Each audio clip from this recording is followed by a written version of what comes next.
दोस्तों इस वीडियो में हम देखने वाले हैं केमिकल रिएक्टिविटी के बारे में कि किस तरह से मॉडर्न पीरियोडिक टेबल में केमिकल रिएक्टिविटी इंक्रीज करती है और डिक्रीज करती है। जब हम लेफ्ट टू राइट जाएंगे, पीरियोडिकली जाएंगे और डाउन द ग्रुप आएंगे तो किस तरह से चेंज होगी केमिकल रिएक्टिविटी।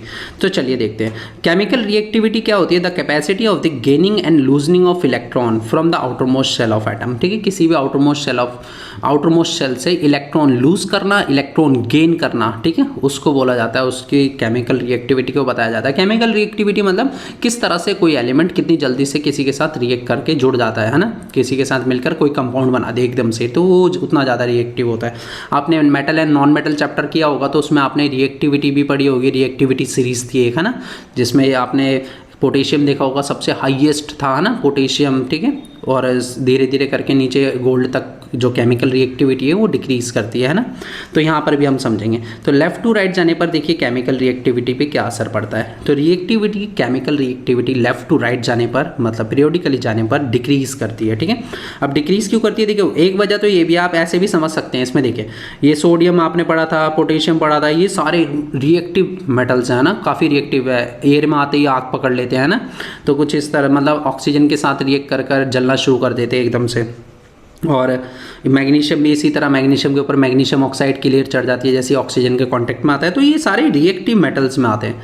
और अगर हम लेफ्ट टू राइट जाएंगे ना तो आप देखेंगे कि एल्युमिनियम थोड़ा कम रिएक्टिव है। फिर उसके बाद ये सल्फर, क्लोरीन, आर्गन, ये तो देखो ऐसी आ जाती है कि नॉन रिएक्टिव आता है ना, ये तो नॉन रिएक्टिव गैसेज हैं, इनर्ट गैसेज बोली जाती है, तो रिएक्ट भी नहीं करती है ना। तो इस तरह से अगर आप समझना चाहते हैं तो केमिकल रिएक्टिविटी जो है डिक्रीज करती है। लेकिन इसका वजह क्या है, देखिए वजह मैं बताता हूँ। As the effective nuclear charge acting on the valence shell electron increases across the period. Periodically अगर हम जाते हैं तो एलिमेंट्स के ऊपर देखिए, एलिमेंट्स पे जो इलेक्ट्रॉन न्यूक्लियर चार्ज इफेक्ट क्या होगा, बढ़ेगा, और बढ़ने की वजह से इलेक्ट्रॉन लूजनिंग कैपेसिटी जो है वो उसकी डिक्रीज होगी। चलिए देखते हैं, जैसे कि सोडियम के अगर इलेक्ट्रॉनिक कॉन्फ़िगरेशन की बात करें तो इसका क्या होता है, 2 8 1 का होता है। मैग्नीशियम का क्या होता है, 2 8 2 8 2 का होता है। इसी तरह एल्यूमिनियम का 2 8 3 का होता है। ठीक है, सिलिकॉन 2 8 4, ये 2 8, ठीक है, 2 8 ये 5 का होता है, ये 2 8 6 होता है, ये 2 8 7 होता है इसका इलेक्ट्रॉनिक कॉन्फ़िगरेशन, और इसका 2 8 8 होता है। तो यहाँ पर देखिए इसके अंदर अगर बात करें तो आउटरमोस्ट शेल में एक इलेक्ट्रॉन है, तो ये आसानी से एक इलेक्ट्रॉन को लूज़ कर सकता है। अगर सोडियम की बात करते हैं तो सोडियम के आउटरमोस्ट शेल में कितने इलेक्ट्रॉन हैं, आउटरमोस्ट शेल में पहले शेल में 2 इलेक्ट्रॉन्स हैं, सेकेंड शेल में 1 2 3 4 5 6 7 8 इलेक्ट्रॉन्स हैं, और लास्ट शेल में 1 इलेक्ट्रॉन। और वहीं बात करते हैं अगर हम क्लोरीन की, तो क्लोरीन में भी 3 ही शेल हैं, लेकिन क्लोरीन के साथ आप देखेंगे कि आउटरमोस्ट शेल में इसके यहाँ पर 2 इलेक्ट्रॉन के शेल में, एल शेल में 8 इलेक्ट्रॉन, 1 2 3 4 5 6 7 8, और लास्ट शेल में 1 2 3 4 5 6 7। इसमें पॉजिटिव चार्ज कितने हैं, जितना एटॉमिक नंबर उतना पॉजिटिव चार्ज, तो इसमें 11 पॉजिटिव।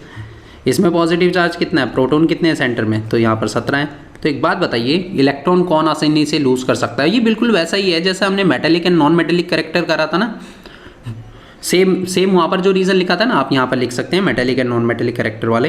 तो इलेक्ट्रॉन आसानी से कौन लूज कर सकता है, सोडियम आसानी से लूज कर सकता है, तो इसलिए ये ज़्यादा रिएक्टिव है। ठीक है, ये एक इलेक्ट्रॉन लूज कर कर अपने इस ऑक्टेट स्टेट में आना चाहता है, जल्द से जल्द आना चाहता है ना, एक इलेक्ट्रॉन लूज करके, इसलिए ये रिएक्शन जल्दी करता है। और इसका रिएक्शन थोड़ा मतलब यहाँ पर रिएक्शन जो है, क्योंकि इसमें पॉजिटिव चार्ज ज़्यादा है तो न्यूक्लियस से बाइंड अप होकर रहेंगे, तो इलेक्ट्रॉन्स यहाँ पर फ्री हो नहीं सकते, तो इसलिए ये मतलब ऐसे कह सकते हैं इसकी रिएक्टिविटी जो है वो लोअर है। किससे, सोडियम से। सोडियम ज़्यादा रिएक्टिव है। सोडियम, पोटेशियम, ये सारे मेटल ना, ये काफ़ी ये अल्कलाई मेटल्स बोले जाते हैं, ये काफ़ी रिएक्टिव मेटल्स हैं ये सभी। ठीक है, चलिए देखते हैं आगे डाउन द ग्रुप कैसे चेंज होती है। बिल्कुल मेटेलिक कैरेक्टर वाला ही रोल है, एकदम मेटेलिक कैरेक्टर की तरह ही आप इसको डिफाइन कर सकते हैं। Reactivity increases down the group, जैसे जैसे आओगे केमिकल रिएक्टिविटी जो है वो इंक्रीज करेगी। क्यों इंक्रीज करेगी क्योंकि electron become easier to lose as the atomic radius increases. मतलब जैसे जैसे एटॉमिक रेडियस बढ़ेगा तो आसानी से इलेक्ट्रॉन लूज हो सकते हैं। जैसे कि मान लीजिए हाइड्रोजन है, इसके लिथियम से ले लेते हैं, मान लीजिए लिथियम है, 2 1 इसका इलेक्ट्रॉनिक कॉन्फ़िगरेशन, इसका 2 8 1 का होता है, पोटेशियम का 2 8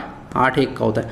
अब एक बात बताइए, अगर इसका स्ट्रक्चर बनाना चाहते हैं हम तो इसमें क्या बनेगा, इसमें कितने सेंटर, ये सेंटर में कितने पॉजिटिव, 3 पॉजिटिव है ना, 3 इलेक्ट्रॉन है तो 3 प्रोटॉन भी होंगे। और अगर इसका स्ट्रक्चर बनाए तो हम कुछ इस तरह का बनेगा अपने पास।